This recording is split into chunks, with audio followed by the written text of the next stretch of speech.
Welcome to the Fit Diet Podcast, where we'll learn the processes and habits of healthy eating, exercise, and lifestyle. Food for fitness, if you will, with the founders of MindMuscleMemory.com, Miles Betcha and Greg Rando. Miles' expertise with programs and coaching have led him to training thousands of clients all over for the last 2 decades with enormous success, and he's dedicated himself to transforming the course of fitness and health for many. And his partner Greg has his own unique skill set as a professional in the world of bodybuilding, with the ability to teach and inspire all he comes in contact with. Join me now as we discover the secrets of sticky fibers and proper habits and how to implement the mind-muscle memory lifestyle. Welcome in and thanks for listening. And welcome to today's episode of the Fit Diet Podcast, brought to you, as always, by your friends at M3MindMuscleMemory.com and founders Miles Betcha and Greg Rando. Fellas, are you on the line? Hello. Yes, sir. Got you. Gotcha. Bobby. You're right here. Okay. Well, I'll tell you what. Last 2 weeks, we broke up an episode into 2 parts, and we were speaking on the different advantages and perceived disadvantages of carbohydrates. It was pretty involved, pretty intensive. I certainly got a lot out of it. I'm sure that the listeners perceived and got some value out of that. Of course, that's always our objective. This week, gentlemen, we're going to be speaking about lean muscle or fat, and which number means more to your health. For many years, you've been told that the amount of fat that you carry matters more to your health than anything else. You've been told that you must lose fat, lose weight, and be skinny. Companies have made billions and millions over the last 40 plus years, urging us to not only focus on losing fat, but not to carry too much fat. And the biggest goal has been focused on fat. That doesn't look good and it's not good for you.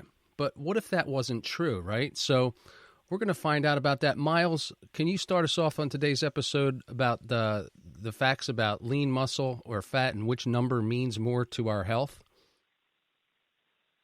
Oh, yeah, Bobby. I'm so excited about this topic because, obviously mind, muscle, memory, we have muscle in our name. So we want to, right. A long time ago, we had some studies that we did when we were in college. And we're learning about health and fitness and all these different variables.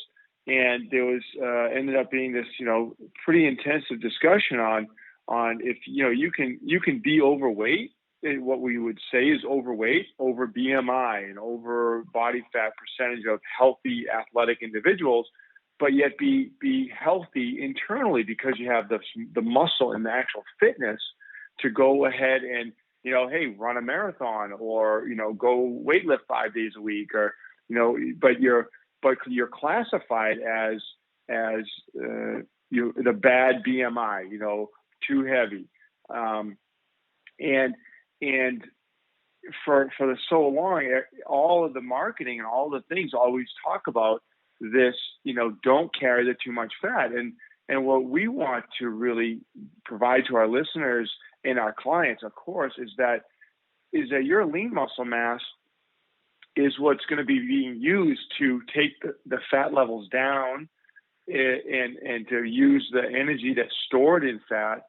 But that if you don't have that stronger muscle tone around your body, that you're so much more susceptible to not having a good daily living situation, not being able to, maybe do all the activities you want to do. But, you're going to have so many issues with what we see a lot of times is pain. So many people are in pain. And when we have been training people for, close to 30 years here, 3 decades ourselves and others, is that the pain is most of the time from these muscle imbalances. And really meaning that there's weak muscle. There's no supportive muscle tissue. So we want to take the shift away from everybody's expectation of always thinking about fat as this whole, think of the good side. Think of the good side of think of the muscle. Think of something good rather than something bad, and have your focus and expectation beyond the lean muscle mass. Isn't that right, Greg? Yeah, that's absolutely right. We all get into resistance training and improving our lean muscle mass for different reasons. Athletes do it for improving their performance, and bodybuilders do it to improve their physiques. And the average people may just want to get leaner and stronger, leaner and more tone. But there's been a lot of research and different programs over the years, and news articles, magazine articles, that's shown that increased resistance training that results in increased lean body mass has many health benefits that go beyond improving our athletic performance or looking good in a bikini. Right, Bobby? Exactly. Yeah, I think the masses, right? The lion's share of folks, and I think that the objective is not only to look good in their jeans, their sundress, or their suit, but to feel good and be well balanced. And one of the things I noticed on the M3 the mindmusclememory.com webpage was that over the course of the last 40 years, in the fervent desire, the heated rush to eliminate fat, it's led to these other things, right? Like the fad diet industry boom, eating disorders, and then all the fat-free, chemical processed foods, which decreases immunity, and skinny fat. Folks that come away with a false sense of health. And I think the new goal is to improve lean muscle mass. I mean, if I'm not mistaken, that's ideally, again, Miles, because of what you were touching on, is just the quality of life and support of the skeletal system through proper muscle tone definition and health, overall health. Yeah, it's very relevant to think about what expectations we have for ourselves and our clients and everybody out there, and where we want to see people be healthier and we've talked about in these other episodes, and Greg said even for himself that even being a competitive athlete to say, well, I want to be feeling good, I want to know that I'm ending up healthier as I go along, and if you just are always fixated on fat, that's not really the value that you can jump on a scale and see that that's one of of course the biggest problems in our industry or in people's fixation is they jump on a scale and every other day it's different, and they're not and when you look at lean muscle mass, it's a projection. It's a progressive thing that you have to make steps to actually develop that. And, you can track your lean muscle mass in a couple of different ways. But if you're always jumping on the scale and seeing it change and you're thinking about, oh, I gained fat or lost fat, right. You really haven't. You really have just, changed your water weight. You've changed your, some different things that you've been doing. You ate too much. You ate too little, right? Then your weight will shift and you get so fixated on that. And that's not the value we want. Yeah, I always heard about that, long ago. Don't get so, the scale doesn't capture the big picture, like you said, and it's just a snapshot. We fluctuate, we go up and down. Take note, rather, of your, did you lose a notch on your belt? Is your dress fitting, better and through the waist and the shoulders? It's definitely that can be super deceiving. I've fallen victim to that, Greg. Being sometimes I'll jump on that scale and be, oh man, but you're right, Miles. Not for nothing. It could be water weight. It could be the fact that I ate a little too much or not quite enough, etc. Yeah, there are a lot of variables, and they change day to day, and we try to stay focused on what we can do and in achieving good overall health, whatever aspect it may be. And in this case, it's trying to efficiently build and improve on our lean body mass. I always tell clients this is one of the biggest investments you make in your life, because these benefits, they may feel great and look great now, but in the case of weight gain, we take in more calories than we expend, and we do this day after day, week after week, month after month, year after year. We're at a place where there's really no return. It just gets beyond repair. And same with as we age, we incur disease and illness. Also, going to demand more proteins for recovery and regeneration, and that comes from a sufficient amount of lean body mass. And same with protecting our bones and absorbing our nutrients. So there are many benefits that hold true to really improving our overall life in the long term, but our quality of life in the long term. Mm-hmm. And that should be the ultimate goal, would be the quality of life. I mean, you're right too. And if we fall asleep at the wheel of our health, right? And let's just say as an example, we put on, I don't know, 2 pounds a year, 2 to 5 pounds a year. And it kind of creeps in, right? It's insidious. We almost don't even notice it. But then we look up after 10 years and holy gosh, we're 30 pounds, 40 pounds out of kilter. And it's that much difficult to stop that ball that's rolling down the hill and and have it start, moving in the right direction. I think that the key boils down, fellas, is to focus. And when we change our focus to one of building lean mass, taking our focus and mindset and shift off of the fat loss, we're going to see multiple health improvements, right? Improved. Yeah, definitely. I mean, you got what? Improved immune function. So what does it do to the immune system when you focus more on lean muscle over the other? How does that improve, Miles? Well, our lean muscle mass helps us just move our fluids around. It helps our lymphatic system. It keeps us like we talked about last time. It keeps us more hydrated, so we're less susceptible to things. But one of the bigger ones is that our immune system has to react and respond with our lean muscle mass, because a lot of our white blood cell count, when it's needed and it has to raise up quickly, it has to come from our muscles. We don't just eat proteins. I did not know that. Yeah, we don't just eat proteins and then we build all those white blood cells when we have an infection or a virus or bacteria infection. We those white blood cells are built from our muscle. So you feel weaker when you get sick, right? And it takes you kind of a little while to rejuvenate those muscles, meaning the muscles kind of reset themselves back so the proteins can go back into the muscle now instead of always building those white blood cells.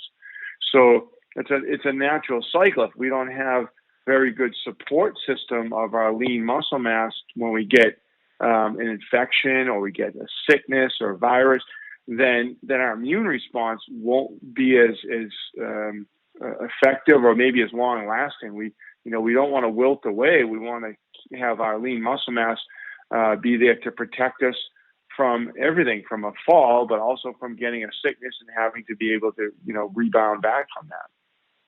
That makes really good sense. I know, it also, some of the benefits that are, multiple and ample, improved heart function, improved response to critical illness, decreased occurrence to chronic disease and the risk of obesity, diabetes, osteoporosis with the bone density, et cetera. It's funny, fellas. I'm a little older than y'all, and the more I age, the more I realize the importance of well-being, and I see the dividends of a good, healthy, balanced lifestyle. Lean muscle is at the top of the list. We have these immune systems. We're so susceptible, and it's funny in this day and age what we're going through. Some simple steps that we can take at home and at the gym through a daily exercise and dietary function, we can vastly stave off what's out and about. That's right. That preventative maintenance or proactiveness that we can try to do the research to find out what it is that we can control and we can do, and incorporate into our daily lives to preserve the quality of our life, as we said. Whether it's maintaining a well-balanced, healthy, largely plant-based diet, or incorporating a well-rounded fitness program with strength training, cardiovascular, and flexibility as well. Yeah. Like, and that's part of it. Like, Bobby, your podcast, The Motivated Mindset, is just awesome because, you know, it helps people hear things and reframe, like you said, mindset, or reframing sort of an idea or an understanding of what their topic is. And that's what, like, the truth of not having us just focus on fat all the time and how much we have and how much we eat, but to focus on something like we're saying here is your lean muscle mass. Look at that as your goal. Like Greg had just said, your goal of like having that longevity and having that capability, and all of a sudden you start doing things like a better cardio workout with more leg muscle involvement, or your heart's. I had somebody tell me about how good they feel because they did 100 miles last week on their bicycle. And that was they hadn't done that in so long. I mean, so long. And because now they had a half partial knee replacement a year and a half ago, and their legs feel like they can actually do this. They don't have that chronic pain in their knee anymore. So he said 100 miles. And I said, how do your legs feel? He's like, oh, so good. How's your, I go, you just improved how's your heart feel? Like, how, can you even tell, like, you're breathing and and he's like, oh my gosh, so much better. It's been, a couple months building up to it, but put in all that mileage, and now my just feels so amazing, so healthy. Yeah. One thing, Bill, they all build all these techniques, tools, and really it's a fundamental baseline. It's common sense. They all work in congruency of one another. In other words, one thing feeds off another. You mentioned the fellow doing 100 miles of cardio, and as a result, each and everything works as a unit. It's a one integral system. And circling back to the mind, right? That's the first word in the title of your business, fellas, right? Mind, muscle, memory, and it all starts there.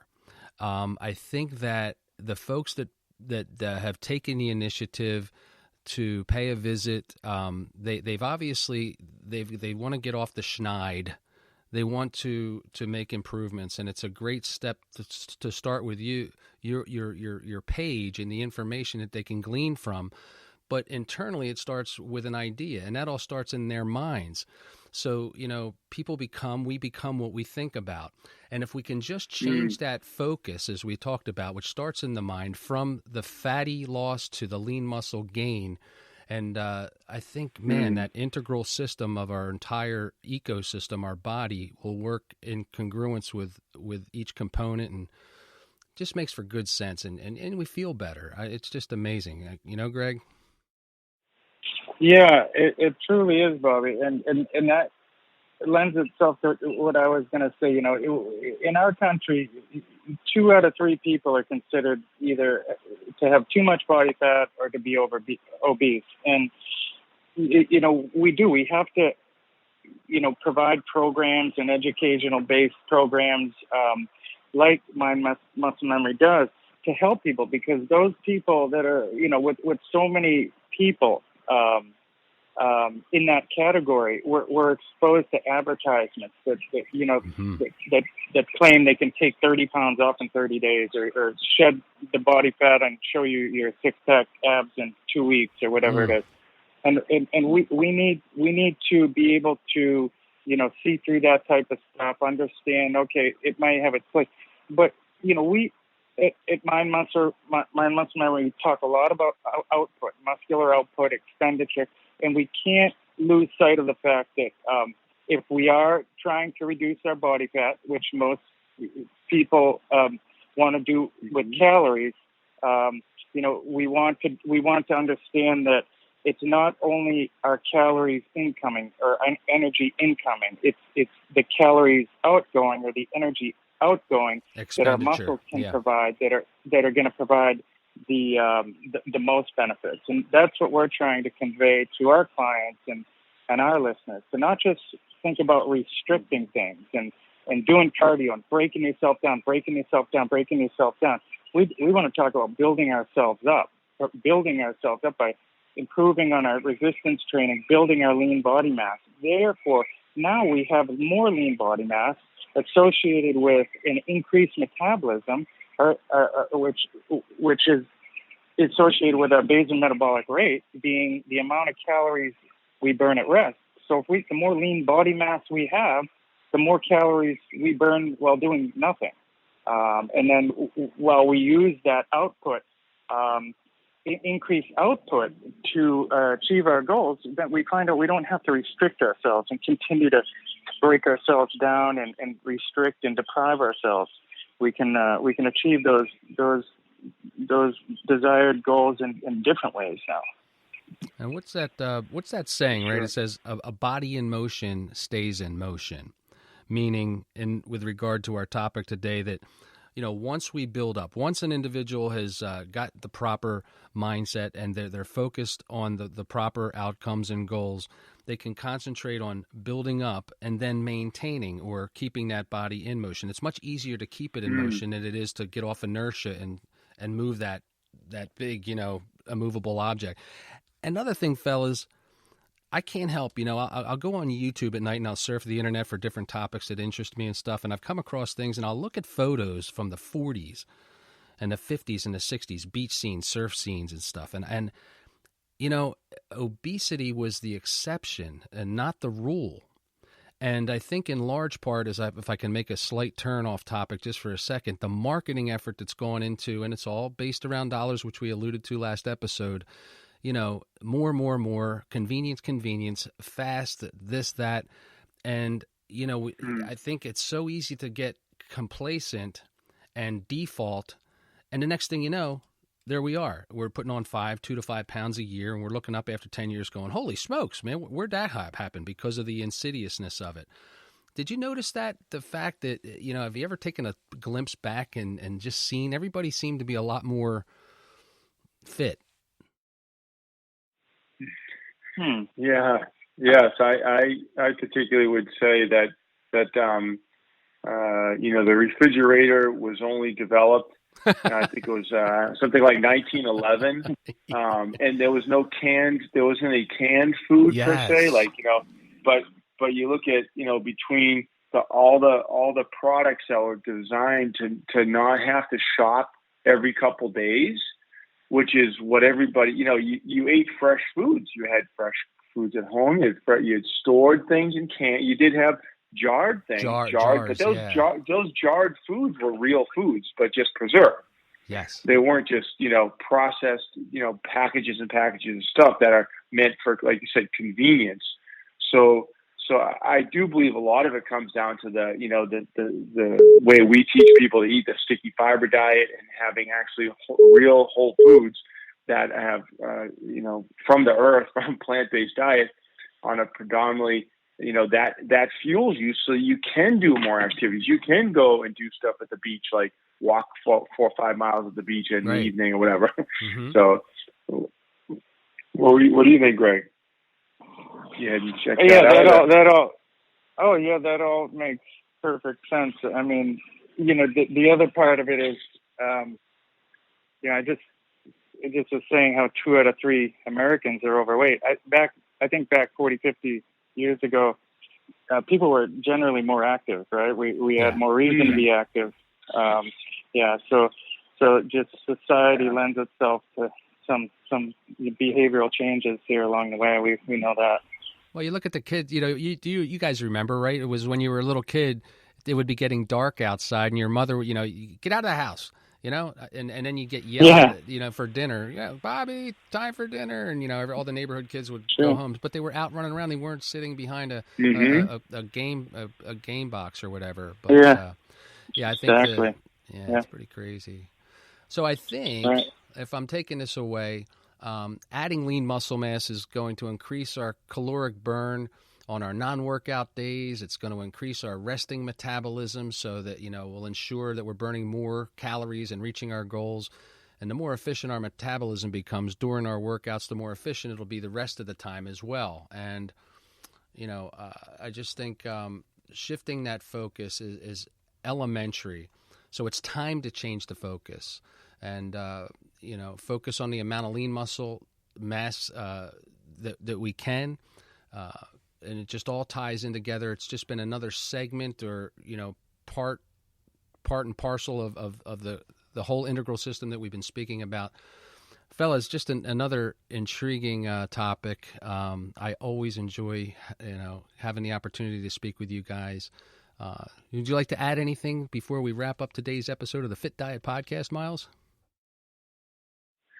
No, I mean, it was a great episode. I think our what we want to bring across to people and our listeners is that, we're here to help continue to guide you. We want to make sure you subscribe and have this available podcast in your list of what to listen to, because we're going to continue to bring everything we've learned and everything that we use for all of our successful clients to you, and make sure that you get as much knowledge as you can. We won't hold back. And support, yeah, and that's key. I think you can't. Nobody goes it alone. Nobody goes it alone. And right. If folks will just take the time to visit online, mindmusclememory.com, and check out iTunes. Go over to the podcast. Check out the Fit Diet Podcast. You can catch back episodes. You can hear different topics being discussed, and we'll continue to be bringing these issues to the fore. They're important, and it's all about lifestyle. It's all about well-being. We're here to help. Coaches are at the ready. So please do take the time to visit. I just wanted to say one more thing, Bobby, real quick. That for those people who don't know, when it comes to improving their body composition, reducing their body fat, increasing their lean body mass, resistance training, strength training burns calories, not just while you do it, but up to 24 and 48 hours after you resistance train, where aerobic exercise, you're burning calories while you're performing that exercise. So you get a long-lasting calorie burning effect within a strength training program, and that's because good, efficient resistance training will properly break down the muscle, create those tears, improve the metabolism, and increase your ability to convert food to energy and utilize those calories. So, there's I come across people, that say, why, at my age here, why I'm 70 years old, why would I work out and build muscle? I don't want muscle. The same woman told me it's just going to turn to fat, which, by the way, muscle doesn't turn to fat, fat doesn't turn to muscle. But as I said, at the beginning, I consider the lean body mass is a great investment in our future and our well-being and our quality of life. We don't want to put on a surplus of body fat that we just can't cut into enough to take off. Then we bring on disease. We decrease insulin sensitivity. We weaken our bones and skeletal system and leave ourselves vulnerable. So there are many, many benefits. It's not just about getting jacked up and looking great, and all this. It's really, really about our quality of health. And that's what, we try to provide for Mind Muscle Memory, whether it's working with us and us teaching you efficiently how to use your bodies, target those muscles, strain them properly, or just going on the site and signing up and just looking at the blog or utilizing some of the Muscle Finder and Equalizer programs we have to do that on your own. So that's what we want to help people do, is do this stuff efficiently and effectively so they do get the benefits from it. Great points about the slow burn. Yeah, that's fantastic. And, dis-ease. Who wants to see it? It means you're not at ease, you're dis-ease. And all this kind of stuff that you offer at Mind Muscle Memory speaks to the very topic as you just mentioned, Greg. So, excellent points, gentlemen. Thanks, Bobby. Good job yourself, buddy. Well, I'll tell you, folks, you've been listening to the Fit Diet Podcast, once again, brought to you by MindMuscleMemory.com, the M3 Method, iTunes. Check them out, the podcast. So fortunate to have your ear, your attention, your time. And until next time, this is Bobby Stein for Miles Betcha and Greg Rando saying, take good care. Thanks for listening.